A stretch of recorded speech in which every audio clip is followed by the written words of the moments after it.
Hello friends, myself Nilesh Subhachan Jain, lecturer at DCS Institute of Pharmacy, Devpur, Dhule.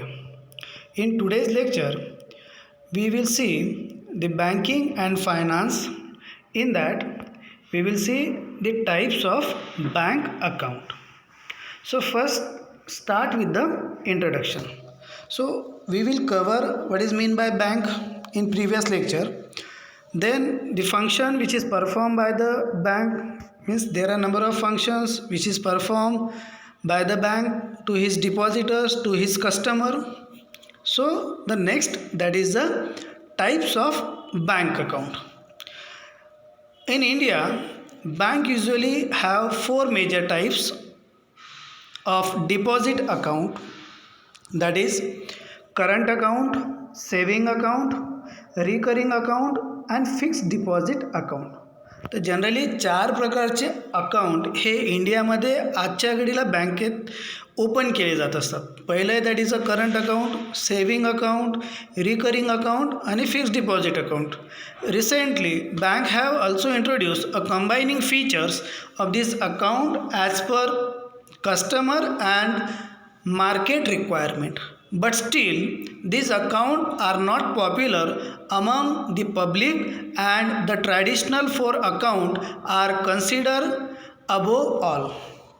तर आजच्या घडीला bank number of services provide करत आहे, number of टाईप्सचे bank account हे available आहेत, पण तरीसुद्धा लोक हे जे असतात की बँकेमध्ये आजसुद्धा हे इंटरेस्टेड नसतात किंवा ते अकाउंट ओपन करत नाही. पण चार प्रकारचे account according to the function, according to the requirement हे आजच्या घडीला बँक हे देत असतं. That is saving account, current account, recurring account आणि fixed deposit account. So let's start one by one.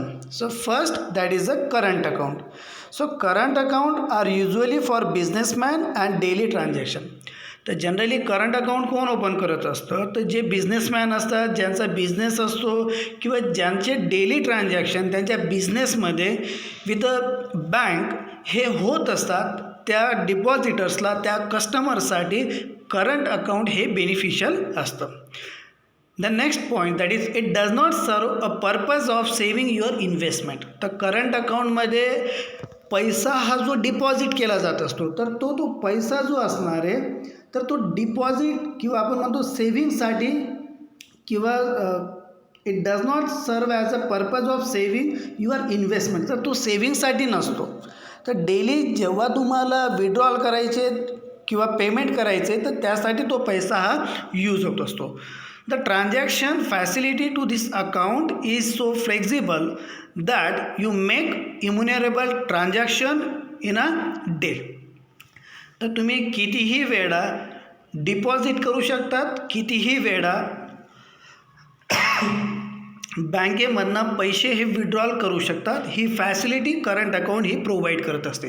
पण जो डिपॉझिटेड मनी त्या अकाउंटमध्ये, करंट अकाउंटमध्ये, त्याला कुठल्याच प्रकारची सेविंगचे जे चार्जेस आहेत किंवा सेविंगचा जो इंटरेस्ट आहे तो प्रोव्हाइड केला जात नाही.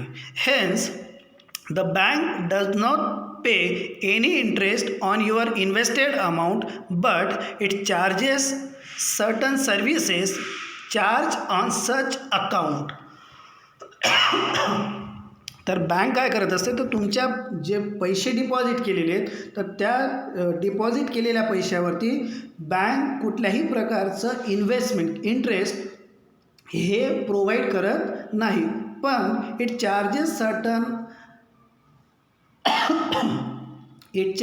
Certain services charge or service charge on such account. तर काही सर्व्हिस चार्जेस हे लागत असतात करंट अकाउंटवरती. Then second, that is a saving account. As name itself indicate की सेविंग अकाउंटमध्ये आपण पैसा हा सेव्ह करू शकतो आणि बँक आपल्याला त्या सेव्ह केलेल्या पैशावरती इंटरेस्ट हे प्रोव्हाइड करते. त्या अकाउंटला म्हणतो आहे आपण saving account. So saving account are the most popular kind of individual account for personal purpose of saving your investment and getting interest rate.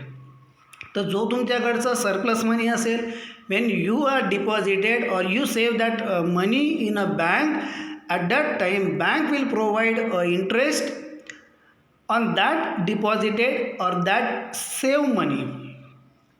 Then saving account provide a check facility along with the flexibility for deposit and withdrawal of fund from a account. तर saving bank काय करते, ते provide check facility to his customer, to his depositor, as well as he provide a withdrawal facility of fund from the account to the depositor. तर जो व्यक्ती, जो customer असणार आहे त्या बँकेत त्या सेविंग अकाउंटमध्ये जमा केलेला किंवा जमा करणारा जो पैसा असेल तो कितीही वेळा तो विड्रॉल करू शकतो किंवा त्या प्रकारची फॅसिलिटी ही बँक त्या कस्टमरला प्रोव्हाइड करत असते.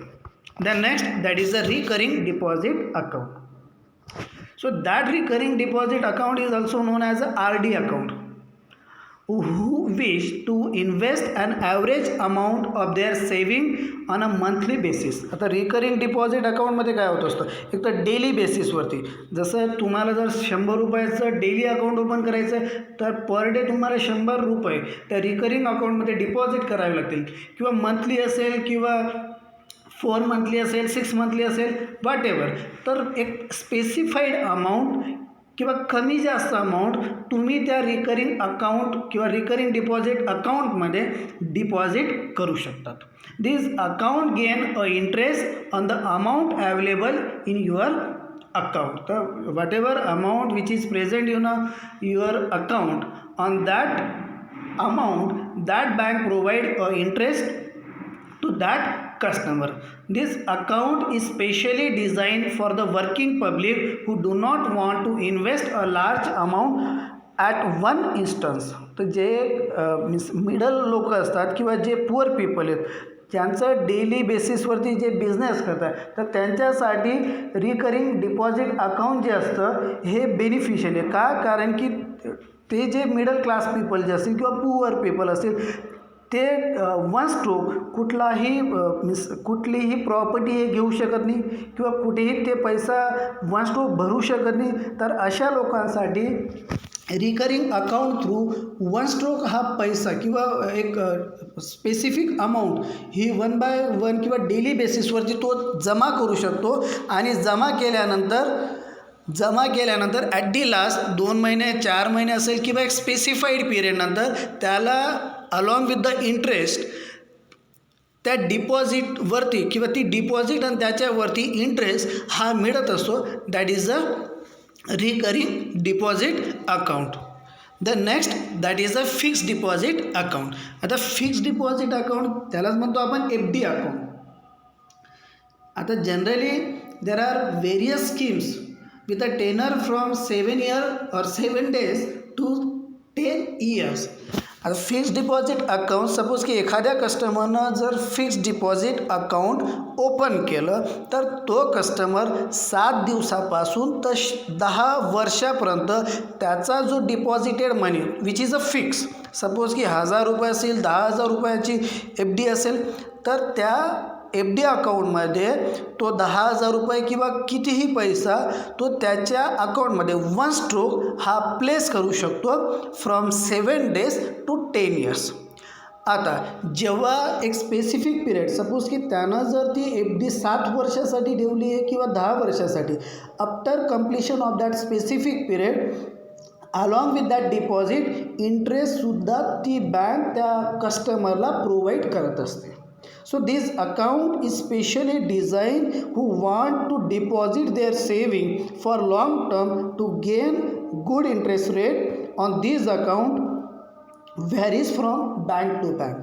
तर जे डिपॉझिटर्स आहे, ज्यांना पैसा डिपॉझिट करायचा आहे, फिक्स डिपॉझिटमध्ये ठेवायचा आहे, तर bank to bank they provide a interest. पण ते बँक टू बँक हे व्हेरिएशन असतात. कोणती बँक जर 8% जर इंटरेस्ट रेट प्रोव्हाइड करत असेल तर एखादी बँक 8.25% किंवा 9% हे प्रोव्हाइड करते. So bank to bank that interest rate get व्हॅरिड.